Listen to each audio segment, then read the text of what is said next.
Timun Emas. Alkisah, di sebuah desa daerah Jawa Tengah, hiduplah seorang janda bernama Mbok Srini. Ia tinggal sebatang kara karena sang suami telah lama meninggal dan dia tidak memiliki anak. Ia sangat mengharapkan kehadiran seorang anak, namun harapan itu tidak akan terjadi karena sang suami telah lama meninggal. Ia selalu berdoa agar keajaiban terjadi padanya supaya dia memiliki seorang anak. Pada suatu malam, Mbok Srini pun bermimpi didatangi sesosok raksasa. Raksasa itu menyuruhnya pergi mengambil sebuah bungkusan di bawah pohon besar di tengah hutan, tempat dia biasa mencari kayu bakar.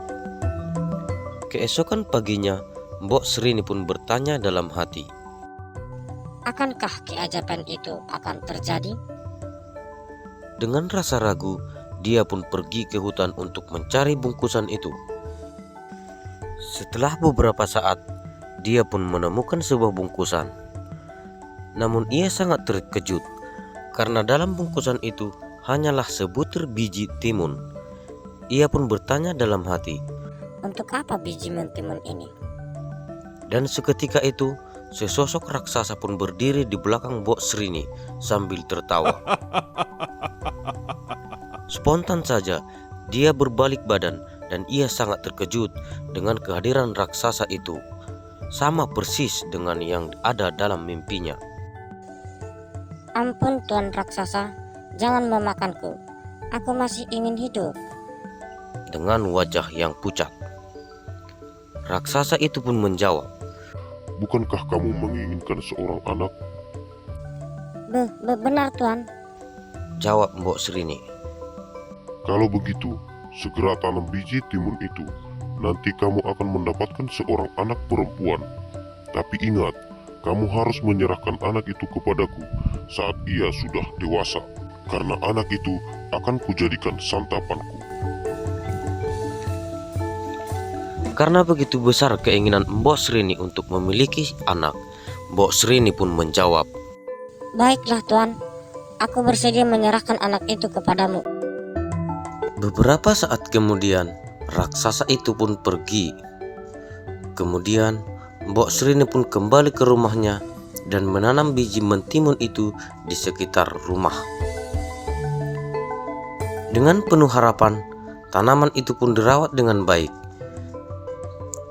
2 bulan berlalu, tanaman itu pun mulai berbuah, namun anehnya, tanaman itu hanya memiliki 1 buah saja. Semakin hari, buah tanaman itu pun semakin besar, melebihi buah mentimun pada umumnya. Warna buah pun sangat berbeda, karena timun itu berwarna kuning keemasan. Ketika buah timun itu sudah masak, Mbok Srini pun memetiknya. Ketika membelah timun itu, Mbok Srini pun sangat terkejut, karena di dalamnya ia menemukan seorang bayi perempuan yang sangat cantik. Kini Mbok Srini pun sangat senang karena apa yang diinginkannya telah terjadi. Ia merawat bayi itu dengan penuh kasih sayang hingga tumbuh menjadi perempuan yang sangat cantik, cerdas, dan sifat yang baik, yang membuat Mbok Srini pun sayang kepadanya.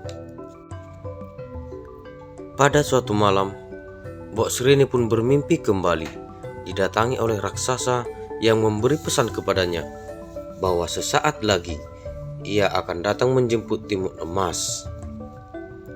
Sejak saat itu, ia selalu duduk termenung seorang diri. Hatinya pun sedih karena ia akan berpisah dengan anaknya. Di suatu ketika, saat Mbok Srini sedang termenung, timun emas pun bertanya kepada Mbok Srini, "Ibu, kenapa ibu termenung terus?" Mbok Srini tak ingin menyembunyikan sesuatu apapun dari timun emas. Mbok Srini pun menceritakan asal-usul timun emas yang selama ini dirahasiakannya. Timun Emas pun terkejut dan seolah tidak percaya bahwa dia akan menjadi santapan sang raksasa. Karena tidak ingin berpisah dari anaknya, Mbok Srini pun mencari cara agar anaknya selamat dari raksasa itu.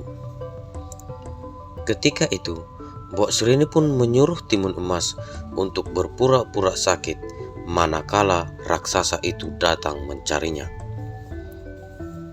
Tiba-tiba saja raksasa itu pun datang. Hai perempuan tua, mana anak itu? Aku akan membawanya sekarang. Maaf Tuan Raksasa, anak itu sedang sakit keras. Jika kamu menyantapnya sekarang, tentu tidak akan enak dagingnya.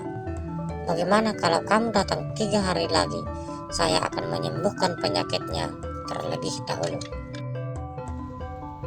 Beruntung cara ini cukup berhasil untuk mengulur waktu, dan raksasa akan datang kembali saat Timun Emas sudah sembuh. Sebelum raksasa itu datang kembali, Mbok Srini memikirkan cara agar anaknya bisa terbebaskan. Keesokan harinya, Mbok Srini pun bertemu seorang petapa di hutan, dan dia adalah sahabat suaminya yang sudah meninggal. Mbok Srini langsung menceritakan permasalahan yang dihadapinya. Petapa itu pun memberikan 4 bungkusan kecil yang berisi biji timun, jarum, garam, dan terasi, dan berpesan kepadanya, jika raksasa mengejarnya, sebarkanlah isi-isi bungkusan tersebut. Beberapa hari kemudian, raksasa itu pun datang kembali untuk menagih janji Mbok Srini. Tanpa rasa takut, Timun Emas pun berlari sekencang-kencangnya. Raksasa itu pun mengejar Timun Emas. Timun Emas pun melemparkan bungkusan pertama yang berisi biji timun. Ajaibnya, di sekitaran hutan tiba-tiba berubah menjadi ladang timun. Dan dalam sekejap, batang timun tersebut pun menjalar dan melilit seluruh tubuh raksasa. Namun, raksasa itu pun mampu melepaskan diri dan kembali mengejar Timun Emas. Timun Emas pun segera melemparkan bungkusan yang kedua yang berisi jarum. Dalam sekejap, jarum-jarum itu pun berubah menjadi pohon bambu yang runcing, dan lagi raksasa itu pun mampu melepaskan diri. Walaupun raksasa tertusuk bambu-bambu runcing itu. Usaha Timun Emas pun belum berhasil, lalu ia melemparkan bungkusan yang berisi garam. Seketika itu, hutan itu pun berubah menjadi lautan yang dalam dan luas. Namun raksasa itu mampu melewatinya dengan mudah. Timun Emas pun panik, karena jika senjata terakhir tidak berhasil melumpuhkan raksasa itu, maka ia akan ditangkap dan menjadi santapan raksasa itu. Dengan harapan ingin selamat, Timun Emas pun melemparkan bungkusan yang berisi terasi. Seketika itu, hutan berubah menjadi lautan lumpur yang mendidih. Raksasa itu pun terkalahkan karena tercebur ke dalam lautan lumpur dan dia pun tewas. Timun Emas pun pergi kembali ke rumah Mbok Srini. Dengan hati yang sangat senang, Mbok Srini pun mengucap syukur karena Timun Emas bisa terbebas dan mereka pun hidup tenang.